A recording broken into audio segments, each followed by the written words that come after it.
Bob, I'm asked frequently, do shamans believe in reincarnation? What happens after you die? Yes. And I say to them, this is what happens after you come back. You return. In fact, the mythologies of the Americas are about the returning gods. Quetzalcoatl is the ever-returning cycle, the wheel of returning that happens to humans and that happens to all forms of life, the great return. And it's important to understand the maps because the shamans were great map makers. They were the cartographers of the invisible world, of the soul journey. Yes. The Himalayan ones, the Tibetan ones. And they mapped the invisible world with the same tenacity and the same dedication that the cartographers, the early mariners, mapped the physical world. That's really a good way of putting it. And they discovered that it was good to learn the maps, that you didn't want to wait until you died to be asking for directions. It was not a good time, you know. You wanted to learn the way back to the world of spirit and to the different realms that you could inhabit. There were many, many realms. But first you had to break free from that wheel that kept you returning unconsciously.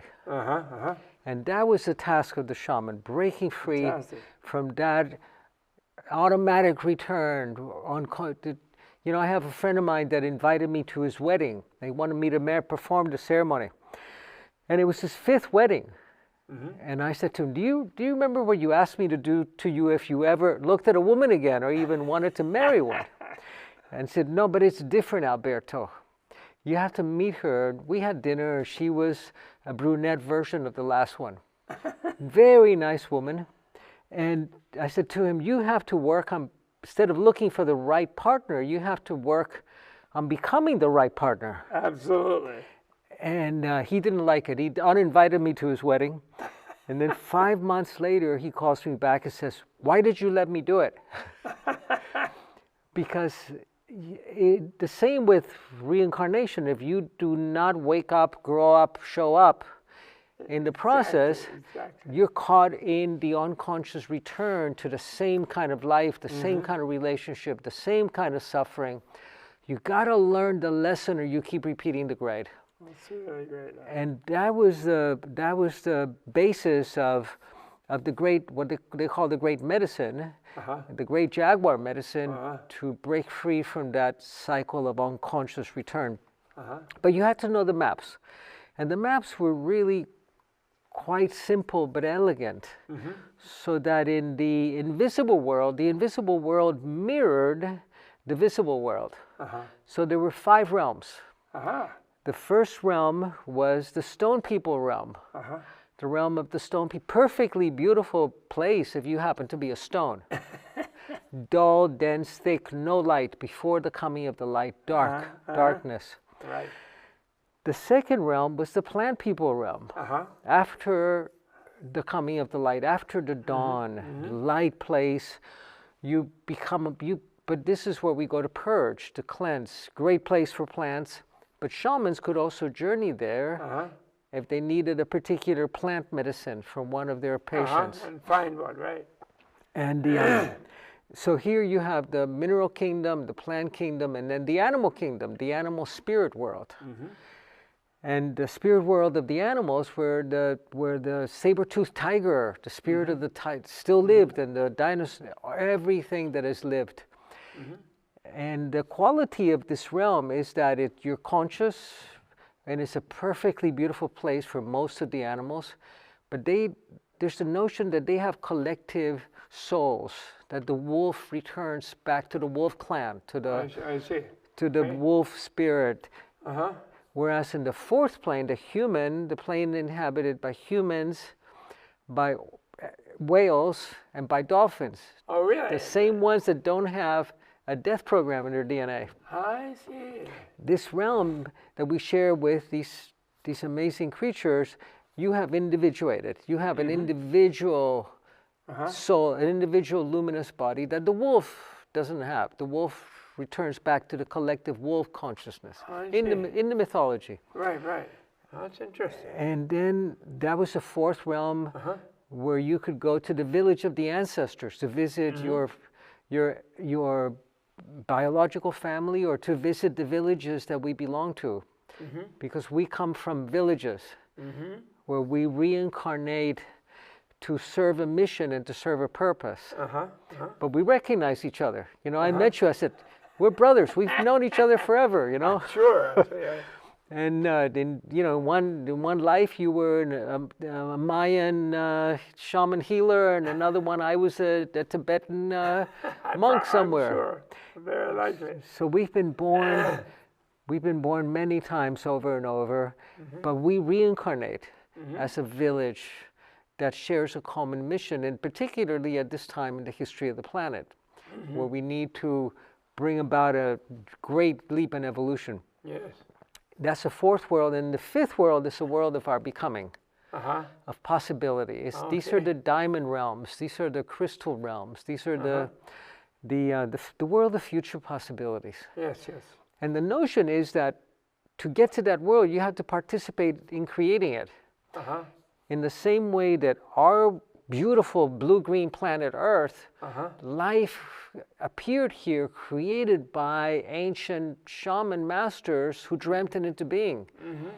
They helped to bring the universe from chaos to cosmos, from chaos to order. And order meant beauty, meant life could emerge, meant... And so the dreaming of worlds into being is kind of the work of planet making, of allowing life to emerge. And these are the ones that have transcended galaxies. These are the great, great, great beings that are dedicated to the well-being of the cosmos. Absolutely, thank goodness. Yeah, and that are present right now. So the map had these 5 levels. You didn't want to get stuck in the stone people world for too long. And occasionally when a shaman would go to help someone to cross over, they might find them in the stone people world. Really? And help them evolve a little bit, come up to the plant world where after the coming of... Now when you went to the plant world, you had your allies. And your allies were your power plants, your medicine that you worked with, the flowers, the herbs, the barks, the roots that were part of your medicine, but that they also came to heal you with the essence of those plants, whatever healing your soul needed. And as you go through your process of initiation, you had to become familiar. You needed allies in each one of these realms. So in the stone people realm, you had your stones, your power stones, your crystals. I see. And they would meet you. These minerals would recognize you and meet you and guide you. I see. In the plant realm, you had your power, your medicine. You had your, some of the medicine we have today are the herbs that we use in our food. But you had echinacea, you had the barks and that we use day to day for our health, the green tea, the phytonutrients, and they welcomed you. And then in the animal spirit world, you had your power animals. Right. Yeah, your spirit animal guides that in the same way that we have, I was taking a flight the other day and somebody had an emotional support animal. I think they call them service animals. Yes, right. And but we have pets. Shamans have power animals. We have these dogs that we miniaturize more and more so we can carry them under our arm, and we do. We have 3 of them. And they keep us. We are able to become intimate with a non-human. But the shamans have power animals, and this power animal has a relationship with you. And the same way that a guide dog will help a blind person, the power animal will help you cross over into the highest realms. I see. That's great. It will help, and they will help you if you've been kind to the animals. Of course. If you've been kind and you've been a steward of the animal, the word animal comes from the anima, from the soul. This is the soul of Gaia, of the planet. Yes. You had to have been kind to the animals, and then they helped you. In fact, one of the stories, one of the legends says that the last place we visit before we go back to our villages is the world of the dogs, the dog star. Oh, really? The dog star. Where is that? Is that the dog star? The dog, well, Sirius is the dog star. I see, I see. So and if you've been kind to, because the dogs were the wolves they're the animals that first became close to us. I see. And if they helped you across the threshold, so you wouldn't get trapped in one of the tests. I see, I see. Because they were not negative places. They were places where you got tested, and where you purged and you purified. I see, okay. So they were the house of the scorpions or the rivers of blood that you had to cross, that depending on how you had lived. Yes, yes, yes. If you had awakened, and awakening was not enough. You had to wake up, grow up, and show up. I love that. Then you could bypass. Yes. Then you could take the express way home. Yes. And you didn't have to walk. Outstanding, yeah. But you wanted to learn the way back home first, where you still had a body to come back to, so that at the time of the great crossing from this particle biological state to the field, that's everywhere. Because in the body, we know that we're someone because we're somewhere. Yes. But are you going to know who you are when you are everywhere? Because the field is everywhere. I know. It's So a miracle. that was the task. And if you became illumined, enlightened, and you lived, and the way you measured enlightenment was whether you lived an enlightened life, whether you were generous, you were compassionate, you were giving, you were healing, you brought beauty, you laughed easily, you forgave, and then you could bypass the dark places, where you could bypass the plant world where you needed to heal your soul with the plant realm. You bypassed and you went straight back to the fourth world. But today, given the tremendous challenges that we're facing in the world, we also have tremendous opportunity to access this fifth world, the world of our becoming. Oh, good. And when we embody it, then we grow a new body. Yes.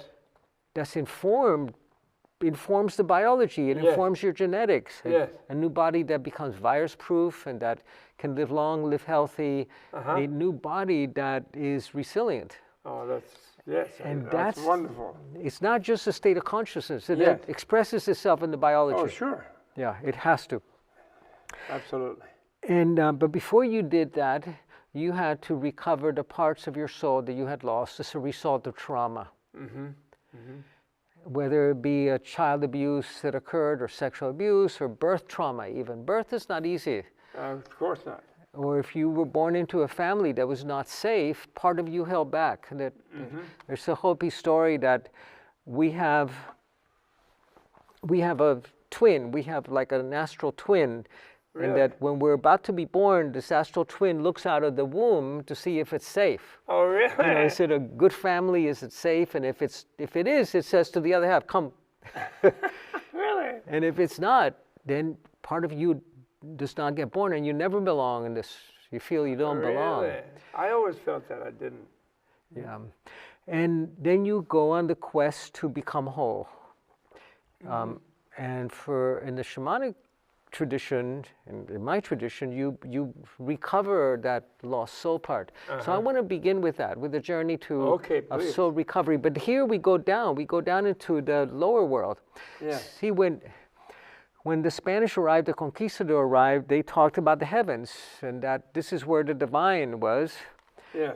And then they talked about the hell, and the Indians asked them, well, if the heavens is that, where's hell? They said, down, and they couldn't understand that because they knew that this was the belly of the mother, the womb of the mother, the fertile places where all life came through. And indeed, heaven and hell are not anywhere; they're everywhere. That's right. So, down in the earth is where we journey to find a lost soul part that fled as a result of trauma. Okay. And these soul parts go back to the belly of the mother. They go back to the womb of the great mother, of Pachamama, where they can be safe. Okay. So we're going to journey into the belly of the mother, into the garden, the internal garden, the garden that we were cast out of, but that we internalized, that's now within us, to find a soul part that's ready to come back right now. Okay. Now, sometimes we find a soul part that says, why should I come back? I mean, look at your life. You want to have more friends, more peace, more cooking, more love. Look at your schedule. And they'll say, I'll come back for a week, but you got to clean your life out. You got to make room for me. Okay. And sometimes the soul part will say, I have been waiting for you for so long. I've been waiting for you for so long. And it's so ready to come back. And then your life changes more naturally, beautiful, spontaneously. Beautiful.